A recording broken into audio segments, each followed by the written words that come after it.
जहाँ तक मैं समझता हूँ स्नान हमारी दिनचर्या का एक बहुत महत्वपूर्ण हिस्सा है और इस पूरे अध्याय में स्नान को लेके जो व्याख्या है, अगर हम उसको बहुत सावधानी से और बहुत ईमानदारी से पढ़ेंगे और समझेंगे तो हम स्वयं भी अपनाएंगे और दूसरों को भी हम इसके विषय में कुछ मार्गदर्शन दे सकेंगे और दिनचर्या के इस प्रमुख पहलू के ऊपर लोगों का ध्यान भी आकर्षित कर सकेंगे। अष्टम अध्याय प्रथम सुभाषित। नैर्मल्यम भाव शुद्धिश्च विना स्नानम न युज्यते तस्मात् कार्य विशुद्ध्यर्थम स्नानम आदौ विधीयते। शरीर की निर्मलता और मन की भाव शुद्धि स्नान के बिना प्राप्त नहीं होती, अतः शारीरिक तथा मानसिक कार्य विशुद्धि के लिए सर्वप्रथम स्नान करना उचित होता है। स्नान का महत्व बताया गया है। निर्मलता और भाव शुद्धि। निर्मलता जहां तक देखें ये फिजिकली और भाव शुद्धि ये मेंटली। अगर हम प्रत्यक्ष रूप से देखना चाहें तो शरीर में जो शुद्धि होती है, स्पष्टता होती है, शुभ्रता होती है, स्वच्छता होती है, वही निर्मलता कहलाएगी। और आचार विचार में शुद्धि होना, चित्त में शुद्धि होना, अंतर्गण में शुद्धि होना, ये मानसिक लाभ हैं। तो स्नान से ये दोनों लाभ प्रत्यक्ष रूप से प्राप्त हो। अष्टम अध्याय द्वितीय सुभाषित। स्नान मूलः क्रिया सर्वा श्रुति स्मृति उदिता नृणाम तस्मात् स्नानम निषेवेत श्री पुष्टयारोग्य वर्धनम। मनुष्यों के श्रुति स्मृति पुराणोक्त सर्व धर्म कर्म स्नान मूलक कार्य होते हैं, अतः स्नान नियमित किया जाए, वह शोभा पुष्टि तथा स्वास्थ्य वर्धक होता है। इस सुभाषित में दो प्रमुख बातें कही गई हैं। पहला ये कि जब भी आप कोई काम करने वाले हैं तो स्नान आवश्यक है, और दूसरा स्नान से प्राप्ति क्या होती है। वेद, उपवेद, श्रुति, पुराण, इनमें जितने भी कर्म कहे गए हैं, चाहे वो वेद का अध्ययन आरंभ करना हो, चाहे वो गृह प्रवेश हो, चाहे वो बालकों के कोई संस्कार हो, चाहे वो वन प्रस्थान के संस्कार हो, जो भी कुछ, चाहे हवन करने की हो, चाहे यज्ञ करने की हो, चाहे शादी के कोई विवाह का विधान कर रहे हैं, कुछ भी जो कार्य जो श्रुति में, श्रुति मतलब वेद और उपवेदों में, स्मृति में और पुराणों में वर्णित क्रियाएं हैं, उनमें जब भी हम प्रवृत्त होते हैं तो सबसे पहले स्नान करने के पश्चात ही इनमें प्रवृत्ति बताई गई है।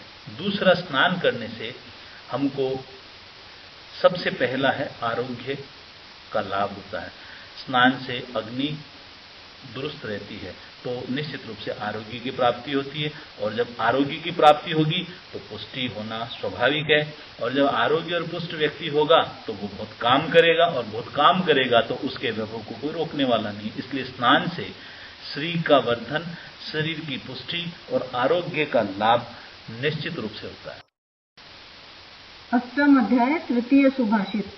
मंत्रम भौमम तथा अग्नेयम वायव्यम दिव्यमेव च वारुणम मानसव च सप्त स्नानानि अनुक्रमात्। मंत्र भौम, आग्नेय, वायव्य, दिव्य, वारुण और मानस करके क्रम से 7 प्रकार के स्नान बताए हैं। इसी क्रम में चतुर्थ और पंचम सुभाषित। आपो हिष्टादि धीर मंत्रम मृदालंबम च पार्थिवम आग्नेयम भस्मनाव स्नानम वायव्यम गोरजः स्मृतम। यत्तु सातक वर्षेण स्नानम तद्दिव्यम उच्यते वारुणम चाप गाहम तु मानसम यात्म चिंतनम। आपो हिष्टादि वेद मंत्र से जल लेकर अंगों पर छीटा जाए वह मंत्र, शरीर पर मिट्टी मलने से भौम, भस्म मलने से आग्नेय, गौ के खुर से उड़ने वाली धूल के कण से शरीर पर उड़ने से वायव्य तथा धूप के साथ गिरने वाली वर्षा से दिव्य और जलावगाहन से वारुण और आत्मचिंतन से मानस स्नान होता है। स्नान के वैदिक साहित्य में 7 प्रकार कहे गए हैं, और ये अपने अपनी दृष्टि से शुद्धि, पवित्रता, निर्मलता लाते हैं। सबसे पहला मंत्र स्नान। आपोहिष्ट आदि जो वैदिक मंत्र हैं उनके उच्चारण के साथ, उनके उच्चारण के साथ जल से जो प्रोक्षण करते हैं, अभिमंत्रित करते हैं, उसको हम मंत्र स्नान कहते हैं। मंत्र बहुत ही पावरफुल होते हैं और जो इनको सिद्ध कर लेता है तो वो उन मंत्रों के द्वारा जल को मंत्रित करके, अभिमंत्रित करके जो प्रोक्षण करते हैं उसको मंत्र स्नान में लेते हैं। भौम स्नान प्राकृतिक चिकित्सा का एक बहुत बड़ा हिस्सा है। मिट्टी लेप और उससे शरीर की शुद्धि होती है, शरीर को बहुत सारे पोषक तत्व भी मिलते हैं। इसलिए शरीर के ऊपर मिट्टी लेपने से मिट्टी के जो पोषक तत्व हैं, कुछ आयंस हैं, कुछ खनिज हैं, वो शरीर को मिलते हैं और शरीर के कुछ विषाक्त पदार्थ होते हैं वो बाहर जाते हैं और प्राकृतिक चिकित्सा में इसका प्रत्यक्ष अभ्यास किया जाता है। उसको हम भौम स्नान कहते हैं। आग्नेय स्नान या भस्म स्नान में बहुत सारी औषधियों की या यज्ञ के अंदर जो राख होती है उसको पूरे शरीर पे लगाने से, आप देखते हैं ये महात्मा लोग या योगी लोग इसको देते हैं, ये शरीर को एल्कलाइज करने का एक तरीका है। जब हम कोई काम करते हैं तो हमारे शरीर में स्वेद प्रवृत्ति होती है, स्वेद प्रवृत्ति से अम्लीयता हमारी स्किन की बढ़ जाती है। ऐसे में अगर हम ये क्षारीय पदार्थ, क्योंकि भस्म जितनी भी हैं वो क्षारीय होती हैं, उनको जब लेप करते हैं तो बैक्टीरिया से हमारी शरीर सुरक्षित होता है। आजकल आप देख रहे हैं जिस तरीके से कोरोना वायरस आ रहा है तो वो भी शरीर में कहीं भी चिपकता है। तो एक ये तरीका ये है कि हम यज्ञ की जो भस्म है उसको शरीर पे अगर लेप कर लेते हैं तो बैक्टीरिया और वायरस हमारे शरीर से दूर रहते हैं और उनको वहां बढ़ने की, उनको वहां स्थापित होने की गुंजाइश की है। इसी तरीके से वायव्य स्नान, गाय को हमारे शास्त्रों में बहुत पवित्र माना है और गाय के खुर से जो धूली कण उड़ता है उसको बहुत पवित्र माना गया है और ये माना गया है कि उसमें बहुत सारे तत्व होते हैं। तो उनसे उन धूली कणों के बीच में गुजरने से गोधूली, जैसे आप देखते हैं शादी वगैरह में इसमें सब में लिखते हैं गोधूली वेला वगैरह, इस तरीके से तो जब गायें जंगल से चर के आती हैं या जंगल में होती हैं उनकी खुर की जो धूल उड़ती है उसमें जो स्नान, उसको वायव्य स्नान कहा है। इसी तरीके से सूर्य किरणें के दौरान अगर वर्षा जल से जो स्नान होता है, सूर्य की किरणों में बहुत सारी अल्ट्रावायलेट रेज होती हैं और बहुत सारे अन्य और ऊर्जा की तत्व होते हैं। जब वर्षा हो रही होती है और वो उसके बीच में से सूर्य किरणें निकलती हैं तो वो जल बिल्कुल अमृत जल के समान हो जाता है और उससे स्नान को दिव्य स्नान कहा है। वारुण स्नान जो कि हम सब करते हैं, लेकिन इसमें भी अवगाहन पूर्वक, एकदम यूं ऊपर से छिड़क लेने से कुछ नहीं होता है। जब आप पानी में कुछ समय के लिए रहते हैं और मज्जन करते हैं तो उससे स्किन के टेम्परेचर डाउनवर्ड होता है और बहुत सारे जो विषाक्त पदार्थ जो बॉडी के अंदर होते हैं और पानी ऑस्मोटिक प्रेशर के हिसाब से वो बाहर की तरफ आ जाते हैं अगर हम अवगाहन करते हैं तो। और इसी तरीके से जब आत्मचिंतन करके और हम शुद्धि और पवित्रता की, जो कि परम शुद्धि मानी जाती है, वो मानस स्नान कहा जाता है। अष्टम अध्याय षष्ठम सुभाषित। सर्वेषामेव स्नानानाम विशिष्टम तत्र वारुणम। सभी प्रकार के स्नानों में जल स्नान विशेष महत्व का है। 7 प्रकार के स्नानों में जल स्नान, आज के युग में जो जल स्नान के लिए हमको जो साधन उपलब्ध हैं वो है कि आप शॉवर से स्नान करें, आप पानी का टब वगैरह भर के उससे स्नान करें, टब में आप अवगाहन करें, तब बाथ टब में, और उससे भी ऊपर है कि आप कोई स्विमिंग पूल में जाके और उसमें वहाँ स्नान करें। ये इस तरीके से आज वारुण स्नान के ये प्रकार हमको देखने को मिलते हैं और इसमें हम स्नान कर सकते हैं। अष्टम अध्याय सप्तम सुभाषित। नदीषु देव खातेषु तडागेषु सरहेषु च स्नानं समाचरे नित्यं गर्त प्रश्रवणेषु च। नदी, देवता तीर्थ, तालाब, सर, गर्त, निर्झर, इनमें सदैव स्नान करें। यहाँ कहाँ स्नान किया जाए, इसके लिए उस समय में, प्राचीन समय में जो साधन उपलब्ध थे उनकी है।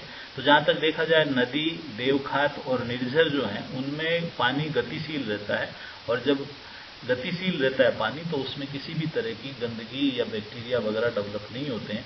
तो नदी में और देवखात में और निर्झर में पानी लघु होता है और शुद्ध होता है, पवित्र होता है, बशर्ते कि उनमें कोई बाहर से अशुद्धियां न मिली हुई हों।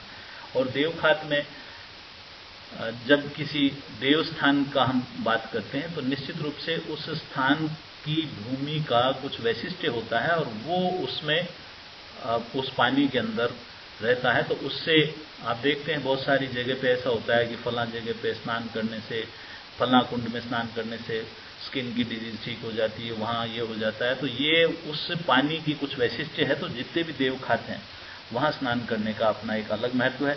तड़ाग, सर और गर्त ये मनुष्य द्वारा जब पानी की उपलब्धता नहीं हो तो उसमें इन प्राचीन समय में ये वाटर के सोर्सेज थे, पानी उपलब्ध कराने के तरीके थे। तो तड़ाग में, सर में और गर्त में, कोई छोटी जगह में जो पानी उपलब्ध है उस पानी में स्नान किया जा सकता है। अष्टम अध्याय अष्टम सुभाषित। सद्यो मांसम नवान्नम च बाला स्त्री क्षीर भोजनम घृतम उष्णोदकम स्नानम सद्य प्राणकराणि षट। ताजा भोजन, ताजा मांस, बाला स्त्री, क्षीर युक्त भोजन, घी और गर्म जल से स्नान तत्काल शक्ति और स्फूर्तिदायक होते हैं।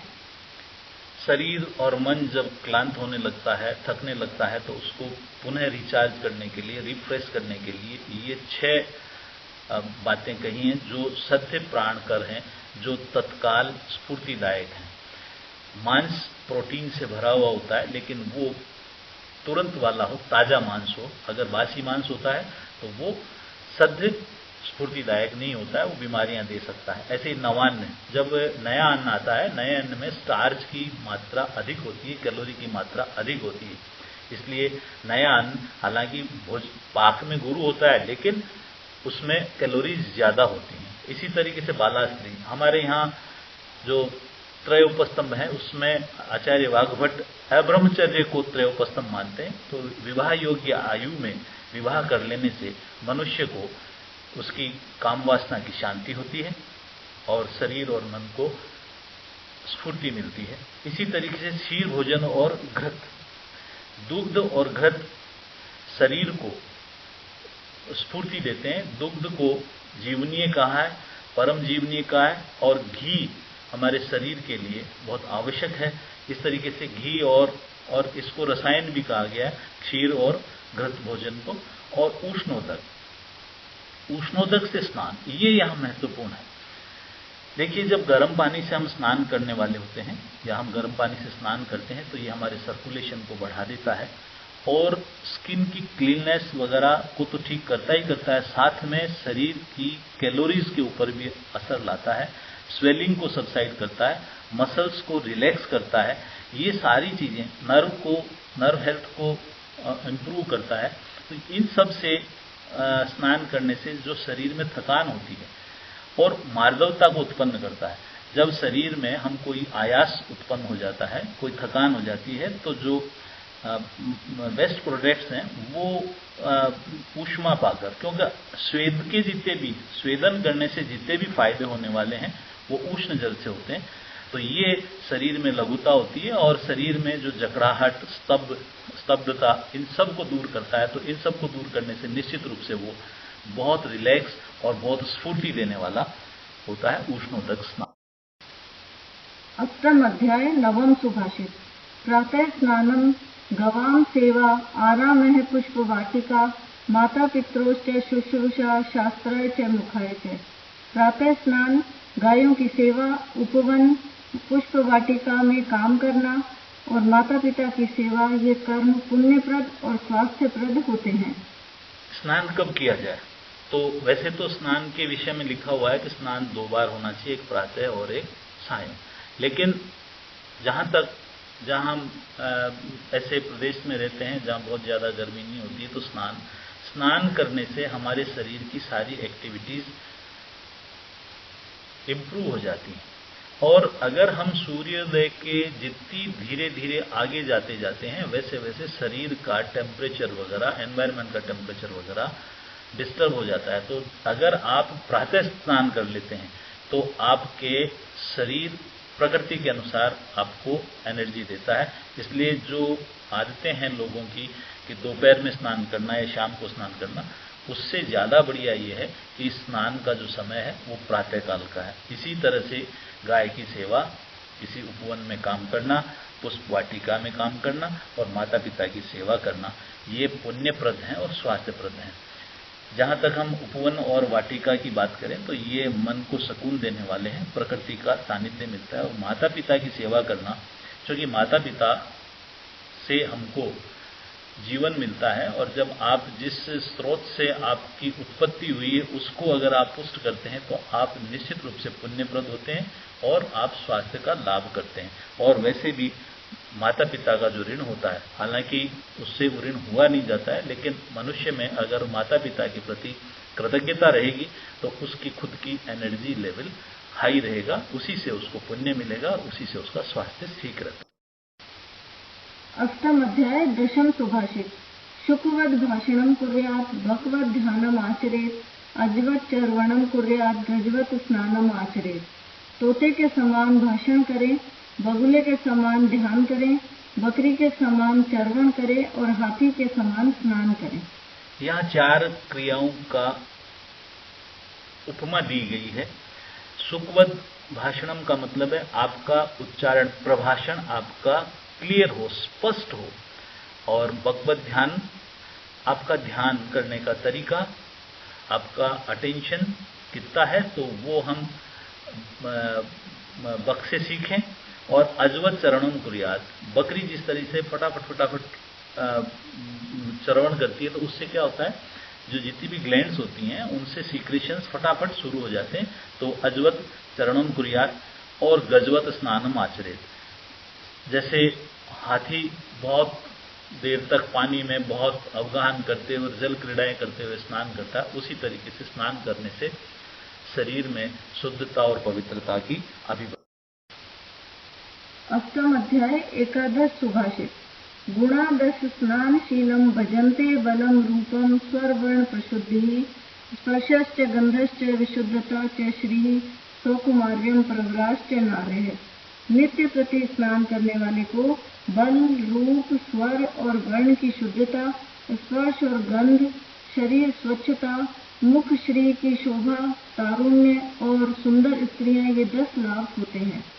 स्नान के जो फायदे हैं या स्नान से जो उपलब्धियां हैं उसमें है बल। तो जो युक्तिकृत बल होता है, एक तो प्राकृत बल होता है, वो हमें डीएनए और आरएनए के माध्यम से मिलता है, और एक होता है जो युक्तिकृत होता है। युक्तिकृत बल बढ़ाने में स्नान का बड़ा महत्व है। स्नान हमारी इम्यूनिटी को बूस्ट करता है, इसलिए बलवान बनाता है। रूप, निश्चित रूप से जब हम स्नान करते हैं तो रूप का तो निखार होगा ही होगा। स्वर, क्योंकि स्वर में भी दीनता, हीनता नहीं होके और दृढ़ता और ओजस्विता जब भी आती है जब हम स्नान कर लेते हैं। वर्ण की शुद्धि, मेलनिन को कंट्रोल करता है। जब स्किन को झुर्रियां वगैरह इनसे सब से मुक्ति मिलती है तो निश्चित रूप से हमारे वर्ण की भी शुद्धि होती है।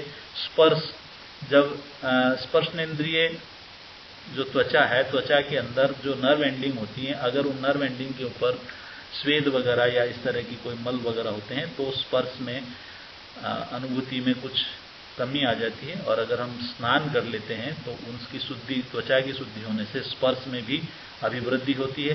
गंध, क्योंकि जल महाभूत है के संयोग से ये होता है, तो पृथ्वी और जल दोनों मिलकर आपका निर्माण करते हैं, जल का निर्माण करते हैं, तो उससे हमें गंध में भी आराम मिलता है। हमें हमारी सूंघने की जो शक्ति है, और वैसे भी जो नेजल म्यूकोसा होती है वो अगर हम नहाते हैं, नहाने के बाद में नेजल म्यूकोसा को वो इम्प्रूव होती है, तो गंध का ज्ञान भी अच्छी तरह से होता है। विशुद्धता, पवित्रता तो आती है। श्री, वैभव, जब हम नहाएंगे, स्वस्थ रहेंगे, प्रसन्न रहेंगे तो हम काम करेंगे तो हमें वैभव मिलेगा। और सुकुमारता तो निश्चित रूप से आने वाली है। और जो साफ सुथरा रहेगा, जो अच्छा रहेगा, तो निश्चित रूप से उसकी स्त्रियों के लिए विवाह योग्य जब हो जाएगा तो उसको लोग लाइक भी करेंगे। इस तरीके से ये 10 गुण स्नान के बताए गए। अष्टम अध्याय द्वादश सुभाषित। स्नानं नाम मनः प्रसाद जननम दुःस्वप्न विध्वंसनम शौचस्यायतनं मलापहरणं संवर्धनं तेजसः रूपद्योतकरं ऋतुप्रमथनं कामाग्नि संदीपनम नारीणां च मनोहरं श्रमहरं स्नाने दशयते गुणाः। स्नान मन में प्रसन्नता उत्पादक, दुःस्वप्न नाशक, पवित्रता का अधिष्ठान, अपवित्रता का अपहारक, तेजवर्धक, रूपवर्धक, शत्रुनाशक, कामाग्नि दीपक, स्त्रियों का मन हरण करने वाला और थकावट दूर करने वाला होता है। स्नान में ये 10 गुण होते हैं। चाणक्य राजनीति में ये स्नान के 10 गुण फिर बताए गए हैं। मन प्रसाद जनक, जब हम नहाते हैं, स्नान करते हैं, तो हमारी बहुत सारी ग्लैंड्स जो एंडोक्राइन ग्लैंड्स हैं उनसे सीक्रेशंस रेगुलेट होते हैं और वो एक्टिवेट होती हैं। जब वो एक्टिवेट होती हैं तो डिप्रेशन दूर होता है। जितनी भी डिप्रेशन आते हैं उसमें अगर आलस्य त्याग के और हम स्नान कर लेते हैं तो ब्लड सर्कुलेशन अच्छा बढ़ता है, तो मन प्रसादजनक होता है। दुख स्वप्न विध्वंसक इसलिए है कि स्वप्न भी मन से रिलेटेड होते हैं। अगर हमारा मन भ्रमित रहता है और क्लांत रहता है तो एक डीप जो साउंड स्लीप जिसको हम कहें वो नहीं मिलती है, और साउंड स्लीप अगर मिलती है तो स्वप्न कम आते हैं। तो अगर स्नान करता है आदमी, हमेशा नित्य स्नान करता है, तो उसका मन नियंत्रित रहता है। मन नियंत्रित रहता है तो उसको दुख स्वप्न आते नहीं है। शौचस्य आयतनम, पवित्रता का तो आयतन है ही, और मलापहरण, जितने भी मल हैं उनका अपहरण करता है। तेज संवर्धनम, निश्चित रूप से जब स्किन में तन्यता बढ़ती है तो तेज की अभिवृद्धि होती है। रूप द्योतकम, दिखने में सुंदर दिखता है। रिपु प्रमंथकम, क्योंकि जब स्नानशील व्यक्ति बहुत सारी उसका सोच का दायरा बदल जाता है। जब उसका सोच का दायरा बदल जाता है तो वो बहुत ऊर्जावान हो जाता है। जब आदमी ऊर्जावान हो जाता है, सम को अपनाता है, तो निश्चित रूप से उसके वैसे शत्रु कम हो जाते हैं, और वो खुद भी समझता है जो लोग शत्रु होने वाले होते हैं उनको वो शत्रु होने नहीं देता है समझदारी से। और अगर कोई शत्रु होता है तो उसके रूप और उसके तेज को देख के शत्रु भी कम हो जाते हैं। इसी तरह से कामाग्नि संदीपन, बिना स्वच्छता के काम की उत्पत्ति नहीं हो सकती। और नारीणाम मनोहर, निश्चित रूप से जो साथी होता है वो स्वच्छता चाहता है। और श्रमहर, हमारे शरीर के जितने भी अपशिष्ट होते हैं वो स्नान करने से एक्टिवेट हो जाते हैं और वो बाहर निकलने के लिए प्रवृत्त हो जाते हैं। तो स्नान श्रम को हरने वाला कहा गया है। अष्टम अध्याय त्रयोदश सुभाषित। न स्नानम आचरेत भुक्त्वा नातुरो न महानिशि न वासो भी सहाजस्रम न विज्ञाते जलाशय। भोजन करने पर, रोग पीड़ित होने पर, मध्य रात्रि में बहुत से वस्त्र पहनकर तथा अज्ञात जलाशय में स्नान ना करें। यहाँ कुछ स्नान की मनाई गई है कि वहाँ कहाँ कब स्नान नहीं किया जाना चाहिए। भोजन करने के बाद, क्योंकि हम जब भोजन करते हैं तो समस्त ब्लड का सर्कुलेशन कोष्ठ की तरफ हो जाता है और सारा शरीर का ध्यान उस आहार को ग्रहण करना और उसको पाचन करने में लग जाता है। ऐसे में अगर हम स्नान करते हैं तो जो ब्लड सर्कुलेशन है वो सर्कुलेशन अंदर से बाहर की तरफ, जैसे रोगमार्ग बताए गए, बाह्य रोगमार्ग, आभ्यंतर रोगमार्ग और उभय रोगमार्ग, तो ब्लड जो है वो अंदर से बाहर और बाहर से अंदर की तरफ में फ्लो बढ़ता है। तो जब हम स्नान करते हैं तो स्नान करने के बाद में जो अगर खाना खाने के बाद में स्नान करते हैं तो स्नान से वो ब्लड सर्कुलेशन डाइवर्ट होता है, जिससे पाचन नहीं होता, अजीर्ण की स्थिति हो जाती है। जब रोग से पीड़ित होते हैं उस समय में स्नान नहीं करना चाहिए। उसके कुछ अलग तरीके के स्नान के विकल्प बताए गए, उनको अपनाना चाहिए। मध्य रात्रि में, क्योंकि रात्रि शयन के लिए होती है और स्नान से सर्कुलेशन ब्लड का डिस्टर्ब होता, प्रभावित होता है, तो मध्य रात्रि में अगर आपने स्नान किया तो आपकी निद्रा प्रभावित होने वाली है, और बहुत सारे वस्त्र पहनकर भी स्नान नहीं करें। और ऐसा आगे कहीं लिखा हुआ भी कि नग्न होकर भी स्नान नहीं करें। लेकिन स्नान करने से पहले अगर आप बहुत ज्यादा कपड़े पहने हुए हैं तो आपका शरीर पूर्ण रूप से शुद्ध नहीं होगा। और अज्ञात जलाशय में आप देखते हैं बहुत सी जगह पे बहुत दुर्घटनाएं हो जाती हैं। किसी तालाब के, किसी नदी के बारे में हमको ज्ञान नहीं है और हम उसमें स्नान करने के लिए उतर गए तो किसी न किसी हादसे को निमंत्रण दे देते हैं। तो अज्ञात जलाशय में स्नान नहीं करते। अष्टम अध्याय चतुर्दश सुभाषित। अशिरस्कम भवेत स्नानम स्नानाशक्तौ तु कर्मिणाम आद्रेण वाससा वास्यान मार्जनम दैहिकम विदु। स्नान करने में रोग, दुर्बलता, वृद्धावस्था इत्यादि के कारण असमर्थता हो तब सिर छोड़कर नीचे स्नान करें अथवा गीले कपड़े से शरीर को पोंछे। पंचदश सुभाषित। अशक्तो वारुणे स्नाने आग्नेयादि समाचरेत। जल स्नान करने में असमर्थ होने पर आग्नेय आदि स्नान करना चाहिए। षोडश सुभाषित। असामर्थ्यात् शरीरस्य काल शक्त्याद्यपेक्षया मंत्र स्नानादिकम प्रोक्तम मुनिभि शौनकादिभि। शरीर दुर्बल होने पर समय और अपनी शक्ति का विचार करके उपर्युक्त स्वरूप का भी स्नान न करके केवल मंत्रादि स्नान किया जाए, ऐसा शौनक आदि ऋषियों का कहना है।